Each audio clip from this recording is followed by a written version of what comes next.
This is always strange when you or I interview each other, usually because you just like to bust my balls when I've had you on the radio or the ears or whatever. But It's only strange because you said it's strange. yeah, I guess just it's ask me a question. Right. You just go, hey, dude, how you been? Great. Yeah. Wish I would have won more basketball games, but some things you can't control. What's life like? Like, I can help you with this thing, but you don't have to start with, it's always strange. It's making it strange to say it's strange. I'm pointing out, I'm saying, but for me, because I've talked to you more than anyone in this industry. You and Damon Amendolara, DA, are my longtime two closest friends. We're not friends. In this. Yeah, we're more like family. Sure. What a dick. Either way, it's weird to interview you, but I have some good questions. So just ask the questions. Ask the questions. That's your job. Okay. Here with Coach Doug Gottlieb. Hey. You also know him on the radio from Fox Sports Radio, as well as previous stops along the way. Coach of the University of Wisconsin, Green Bay Phoenix. Y'all are on the rise. That's a lot. Okay. I would be wearing my Phoenix gear, but I haven't. It's on back order. We don't have kids sold sizes. out. No, we don't have kids sizes. But Coach, you still are able to sneak down here and do your side Do you think hustle. that's a big thing? What's that? Oh, that you came down here? Yeah. No, you're in charge of the program. As long as you're comfortable with what your team is doing. They're off today. Okay, right. Y'all just played, right? You played, No, we played. But you played Saturday. We have to take 2 days off, so we're on APR probation. So we can only practice 16 hours a week as opposed to 20. Not that we would want to practice 5 days and then play on Saturday anyway, but we are off today, and I will miss practice tomorrow. Okay, but you trust your assistants? You have a good staff? I would hope so. And you've been around a lot of basketball. Yes. Plenty of coaches will let their assistants run a practice, or they'll have to do. Michael Malone, because he wanted to watch his daughter's last high school volleyball tournament, just skipped the game here in New Orleans, where I don't think it was coaching that they lost. Zion wasn't playing. Joker wasn't playing. But coaches miss things. As long as you're not missing games and the biggest things, I think that your team's going to be fine. You all aren't going to win or lose Saturday because you're not there for practice tomorrow, I don't think. I would hope not. I don't think it's a big deal. I think it's cool that you're here. I think it's cool that you're able to coach. Here's what I think. basketball. And you're gonna post this? Yeah. Okay, great. This is a really good thing because I just had to answer a couple of our reporters on why I'm here. Okay. The point you're getting to is the right one. Well, you're promoting your program by being here. That's why Nick Saban was on TV for a decade, not because he likes sitting next. I mean, now he's getting paid. It's not that he wanted to sit next to Herbie and those guys. David Shaw went on the draft every year. People at our level would kill for this publicity. Kill for it. Look at Bill Belichick on Twitter. You have to get kids excited about your program and get people to understand who you are. Right. And the only thing that's right now is we haven't won a game in fucking 2 months. So it sucks. But you'll win again. Yeah. It's coming. Yes. It's coming. Yes. Okay, but you've come to Radio Row, done your show here for 20 years, give or take. 12. You've been to 12 of them? Yeah. In the last 13 years, COVID year, not. No, we didn't. ESPN never sent us.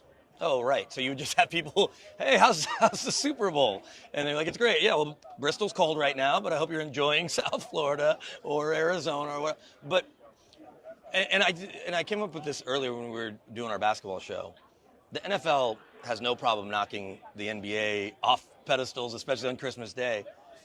I'm not exactly sure why the trade deadline got moved up. I don't know, but it's awesome for the NBA. I've been here for 3 days, and I'm sure your show has had way more Luka AD talk than Super Bowl talk. We're at the Super Bowl, and as you're walking around, unless someone's talking to a football person, even then you're still getting Luka talk and AD and that trade. What's crazy about it is it's not just that. It's the Pelicans made a big trade, right? And getting De'Aaron Fox. The Bucks, which is again in Wisconsin. I mean, the Bucks made a huge trade. Does that make him better, Kyle Kuzma for Chris Middleton? I don't think so. I don't know. Again, here's the problem: is we're comparing things that can't be compared. Middleton's kind of washed. Okay, that's fair. He's had a really good NBA career, kind of washed. Kuzma has been playing non-competitive games for the last couple years. Right. So I think learning how to play competitive NBA playoff basketball when you haven't been doing it is really hard. Does he have more current juice and talent? Yes. Does it make them better? I don't know about the contracts. I don't know about anything else. I do think that Kuzma at his best is better than This Middleton version. at his best at this point in their careers. But Even though Chris Middleton, I would take 6 days a week, twice on Sunday, throughout the life of his career ahead of Kyle Kuzma. yeah, as I joked earlier, I think the only people that are excited Kyle Kuzma's coming is hairstylists in Milwaukee. Might get creative with his cool haircuts. But the point I was getting at with basketball, putting football on the back burner, do you think it's in part that there is a sense of Chiefs fatigue we've seen, and we saw this exact matchup 2 years ago versus something new? People always like new and fresh. They do and they don't. Like, okay, so would you be super psyched about the Bills? I think so. I think sports people would be, because it's like, one, I think you like this line. You can steal this one if you want. I thought the Bills should have been in the Super Bowl so they could lose in the Super Bowl like every good Bills team in my lifetime has. You're welcome. That's pretty good. That's good. That's good. That's a good one. Yeah. But the Lions being here, even the Commanders. Well, I think people wanted the Lions here. People wanted the Lions here because Lions are fun. Dan Campbell's awesome. They play a fun style of football. Honolulu Blue is a cool color, like the whole thing. But you can't pre-plan it. Well, don't tell the refs that. Do you buy into that? Sean Payton was knocking that notion down. It's literally dumb talk. I agree. Do you understand how many people would have to be aware of a conspiracy of that magnitude in order to make it happen? Thousands. That's why when the jokes about. And if you did, what is the lifeblood of the NFL? Gambling. Correct. So you would be taken off of every gambling market ever. You would basically cost all of your business, all of your credibility. You'd move over, slide in, become WWE plus. Right. Okay. And hope to God somehow it works out that way. The idea that the NFL scripted, this is one of my all-time favorite tweets. Garrett Bowles just signed his new deal to stay with the Broncos. When there was all that script talk like a year ago, his wife tweeted, Natalie tweeted, yeah, my husband hated when he got in the script that he was going to tear his ACL in week 5.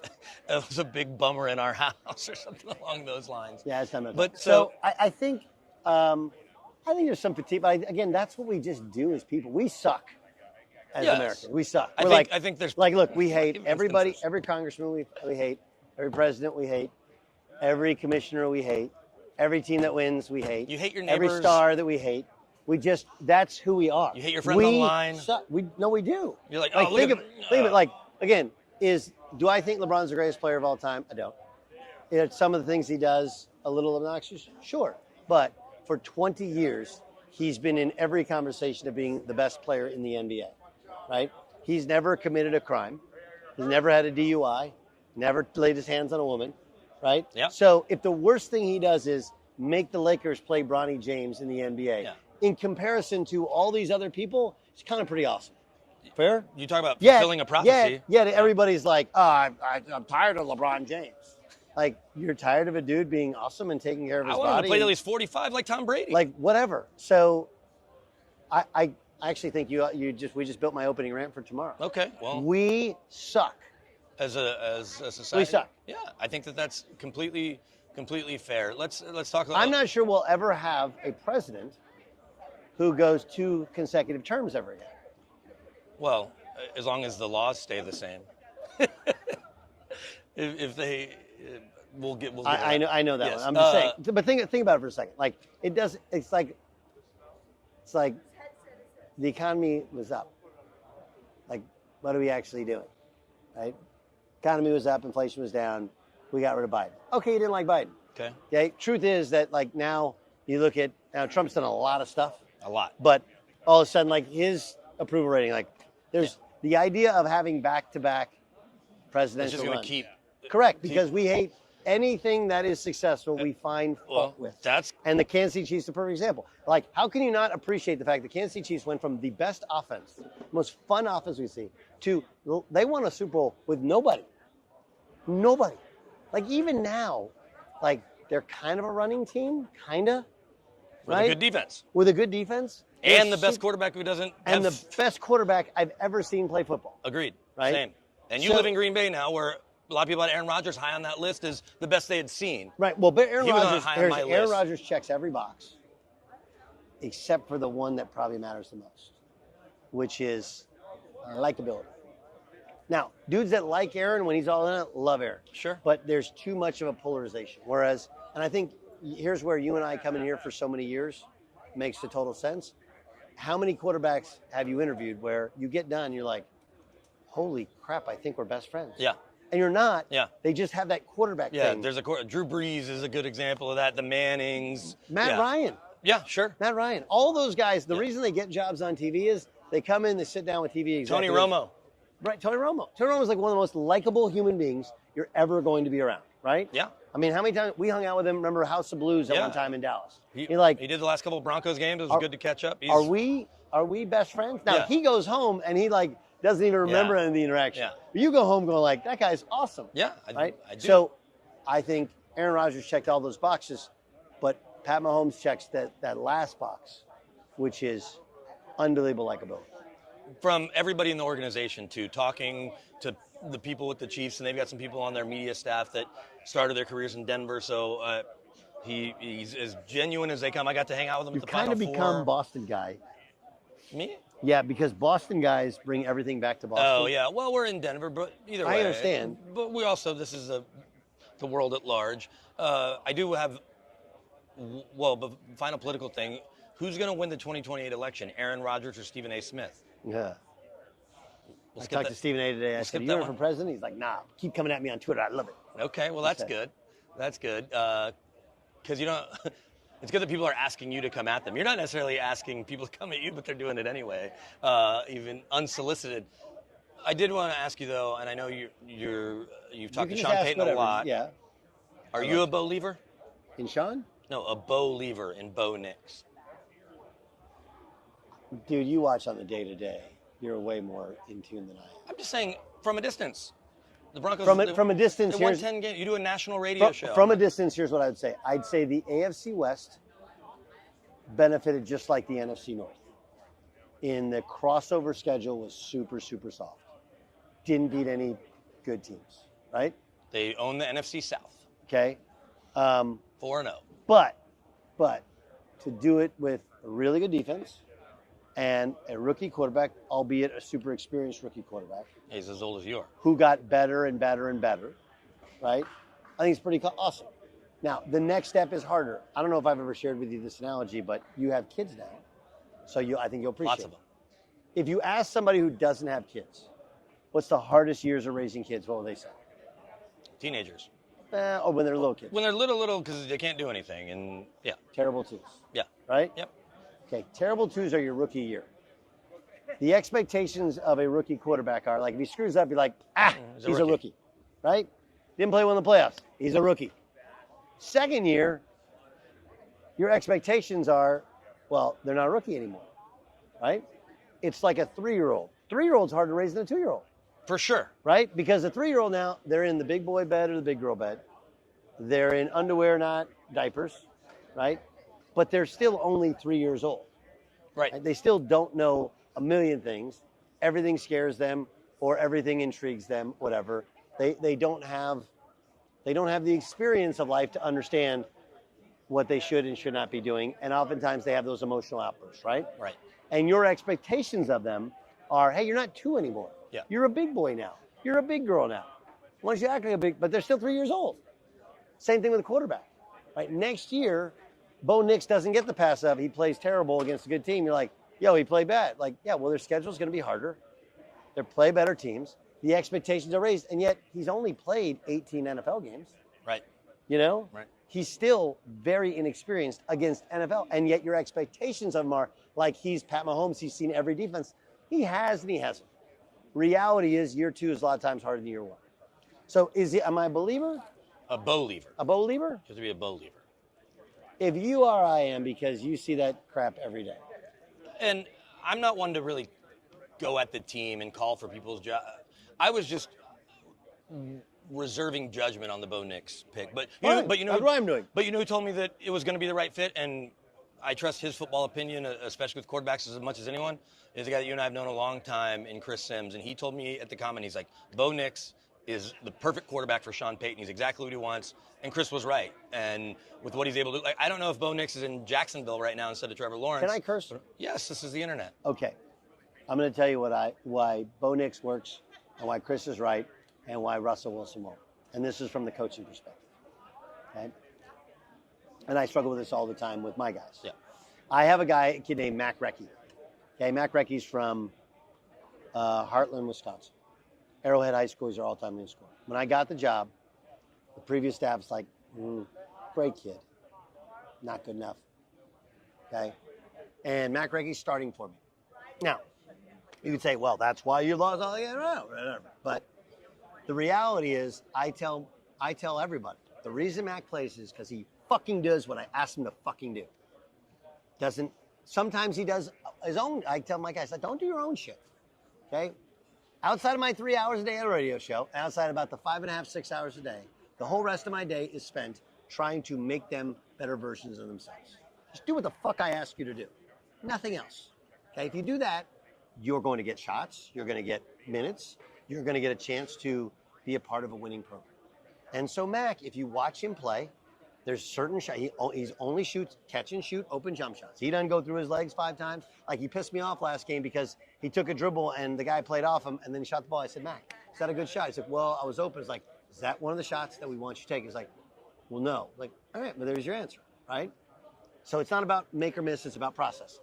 The point is that I understand. I have other guys that have more athletic talent than Mac Recchi. Right. But I don't know when they're going to do what they're going to do, and neither does anybody else on the team, and they don't actually give a shit about the fact that I spent my entire life trying to figure out how to make them better players, and then how we hire a company called HCI, which shows us who the best lineups are, what the best shots are, and where they should be taken. Right. Like, all of this expense is put together. And so Russell Wilson, in his own mind, is like, hey, if I did this, this, and this, we'll be more accepted. Sean Payton's probably just like, if you just fucking do what I want you to do, then you'll play. There's a proven track record of success. Correct. By just Correct. He did it in Dallas, the play caller. Yep. He did it in the only times they didn't win in New Orleans was because their defense sucked, Yep. not because their offense. No, their offense was... Just do what the fuck I ask you to do. Don't do more, don't do less, you'll be fine. And so that's where the Bo Nix. Now, the other part to it is, and this is maybe the dirty little secret of the NFL, is would you like to have Pat Mahomes? Would you like to have Josh Allen? Would you like to have Joe Burrow? Joe Burrow? Yes. Okay, but there's like 5 of those guys on the planet Earth. Yeah. Right? You can still win if you have a guy who is making a rookie contract, doing what you want, and then you use that money to surround him with a supporting cast, which is what they've done in San Francisco. Yeah. Now, this year they just had too many injuries, Right. and he got exposed. So, am I a believer? Do I think he's going to be John Elway 2.0? Or Peyton Manning? Or Drew Brees 2.0? I don't.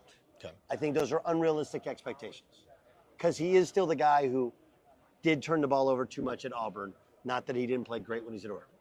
But if he just does what Sean wants him to do, which I think is what he did most of the year, I think he'll be really good. And then he may grow into something better than what anybody's expectations are. All right, before I let you run, I'm going to throw just a couple of Did you Super like Bowl that? quick hitters. That was a good analogy, It was good. and hopefully your team's watching when I put this out. No, they they'll know always, that. if they watch it, they'll be like, yeah, he does say that. Yeah. Well, I say the exact same tone, the exact same context, and they're sitting there going like, yeah, yeah. But yeah. you like any? I don't actually get mad. You know what? I'm a coach. I don't actually get mad at the missed shots. We missed our first 7 shots in the second half against Oakland. Oakland, we were down. I think we were tied or down 1 at the half, whatever.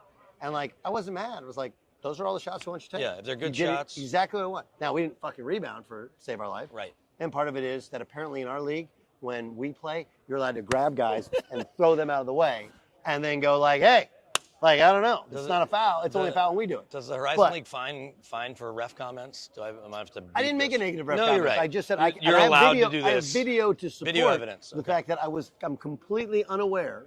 This actually happened. Right in front of me, one of their players, and he's good. He's transferred from UMKC. Okay. The But ruse. He took one of our guys and actually grabbed him and threw him out of the way, grabbed the rebound and laid it in. And I was like, what the F is that? What is that? He takes me to coach. He just grabbed the ball and laid it in. I was like, I meant the part before where he took the guy and he threw him out of the way. I didn't see it. Like, what were you looking at? That happened the other day in the Nuggets game where the ball got hit and then the arm got hit. And the determination, and Scott Hastings, I was listening to him on the call, he's like, the ref just got that wrong. They went and like, They get it because the wrong. ball was hit, But like they went and watched it, and like the ball was hit, and then it's like whatever happens, it's like the touchdown scored, but then you get punched, they might throw the penalty, and thus negating what. Well, usually good officiating, what they do is they make up for it. And And that's one of the things that replay has taken out of is sometimes the ball is off of you, and they give you the ball because like we missed the call, we're going to give you the ball, and they're like, oh, let's review it. And like, oh. The Nuggets did win that game. I do want to ask you a Nuggets question since I have you here, and then I'm going to ask my What Super Bowl happened to quick Jamal hitters. Murray? I think that's an answer that I don't know because sometimes he scores 45 against the Mavs or Bubble 33. Jamal Murray Well, is that's like different. one of the greatest Yeah. players I've ever seen in my life. Top 5 NBA player. I think we should put him in a bubble. He's still on the list of he's high on the list of best players to ever make an All-Star game, and he's going to stay there until he plays 40 games and averages. Is he a hangout guy? Not really. He loves the UFC. He's one of the guys that'll, like, if AG and them. Is that why he puffed out his hair dinner, to kind of to like change the season? I think that was because in honor of Dr. J, because they were in Philly. Was it? Because then he like tightened it back up. I think so, but I don't have that He confirmed. hooped when that thing was puffed out. No doubt, he had 33 or whatever. I would love to. I would love to have that hair again. Yeah. I used to have. Oh my Like God, Fletch? So, You've watched basketball your whole life. yes. You were one of the best high school players in the country. You led the nation in assists. People forget all that when they just think you're a talking head. That Yep. you were a pretty good hooper. And so you've seen, and you grew up in LA, in SoCal, Showtime Lakers, What's the Michael Jordan question? era. If you're starting a team, and you talked about LeBron earlier, I'm taking LeBron and MJ off the list, okay? They cannot be part of, in their prime, how many people are you taking ahead of Nikola Jokic, and what do you think about Joker, who were in the middle of his prime? Three MVPs, and this year he's better in every single category. He's basically like what Sabonis probably would have been had he not gotten hurt. Yeah, right. Although I don't have Sabonis pass like this, but maybe he did. And he was more athletic. Like, there's highlights of Sabonis, like, Yeah, really athletic. Yeah. Sabonis is really good. Yeah. Okay, but Joker being Joker and Sabonis not qualifying just because we didn't see it. I don't know, dude. He's really good. I mean, just again, like what I would do is if I set a number, then all of a sudden, like, okay, would you take him ahead of? I'd take him ahead of Tim Duncan. I'd take him ahead of I'd take him ahead of Olajuwon. Here's why I would take him ahead of Tim Duncan. I don't know if Tim Duncan's game translates to this era. Yeah. And I do think Jokic's game translates to that era. Like Tim Duncan, because his shot was, most guys could develop a three-point shot. I mean, Al Horford, I think, was 9 made threes in his first like 6 years. And now he shoots 9 a game. Yeah. So you can't. It's a rule with the Celtics. If you're on the court. But he does.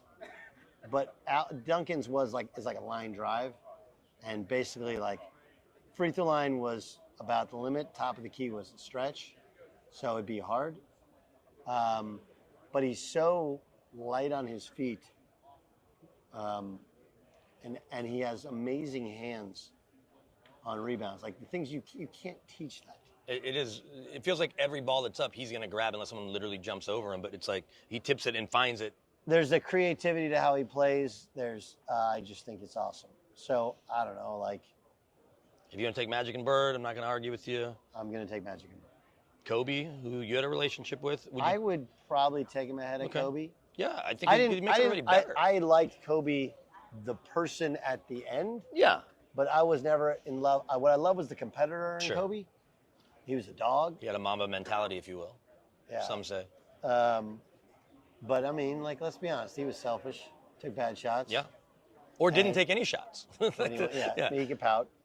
But man, I love how Jokic plays. I don't know. I'm terrible at those things. But this is what I appreciate. So Shaq, who you've worked with, I guess indirectly, but Shaq. No, we're Shaq. But Shaq, who we know how he goes at big men on TV. He's got so much reverence for him, for Joker. You see it when they talk. But a couple weeks ago, we saw him on a podcast where he's like, yeah, he's a top 5 center. He's like, he's ahead of me. And Shaq doesn't take a backseat to anyone when he's talking about big men in the game. But he has him ahead of him. He said that. I can find the video, but I think he had Wilt, Kareem, Russell, and Olajuwon and Joker. Shaq was better than Wilt.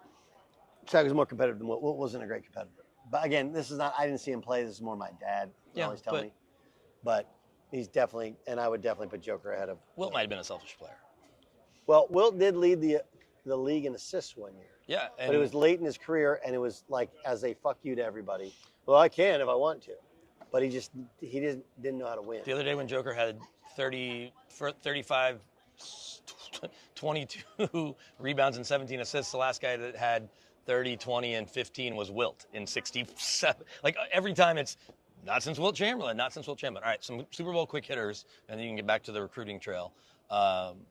What is your favorite Super Bowl moment on the field? Like when you think Super Bowl, what pops into your head first? Or I guess favorite. The Patriots come back against Atlanta. Yeah, that's a popular one.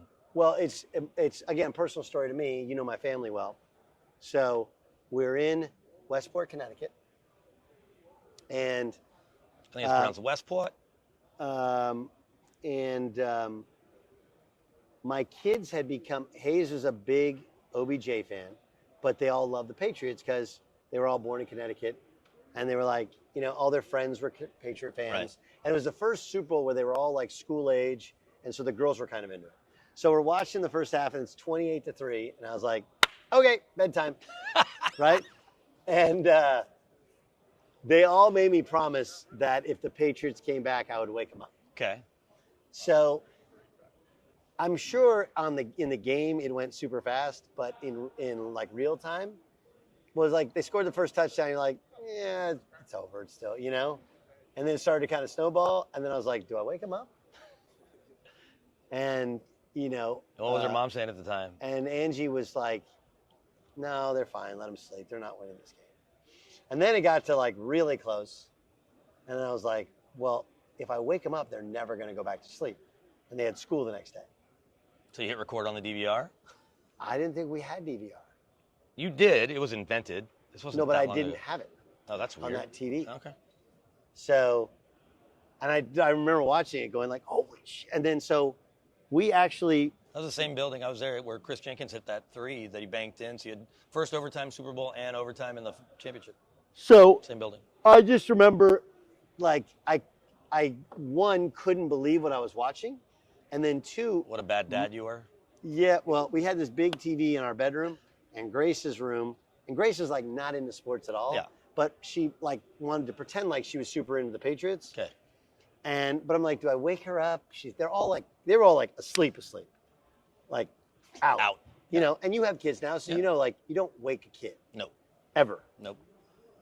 So then they won, and in addition to not waking up my kids and feeling like I think I just missed a moment with my kids, then I was like, I can't even like, go crazy and yell and go like, holy shit, because I didn't want to wake them up. Right. Because then if I woke them up, they'd be Right. like, what? Like, the Patriots. And I'm like, Dad. So then the next morning they woke up, gosh. and I was like, hey guys, guess who won the Super Bowl? They're like, the Falcons. Like, nope. And they're like, what happened? They're so mad. They were mad at me for like a month.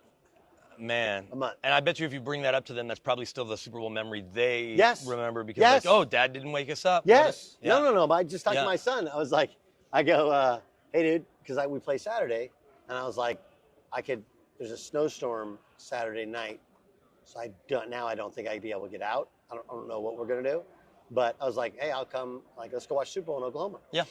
And he's like, nah, man, still mad you didn't wake me up. Still mad. Still mad you didn't wake me up. From Super Bowl 51. We're at Super Bowl 59. So, yeah, your kids don't hold a grudge. They don't hold on to things. All right, favorite Super Bowl halftime show? Prince. Yeah, In the Rain, singing Purple Rain. Yeah, Prince. It's also the best press conference I've ever been to.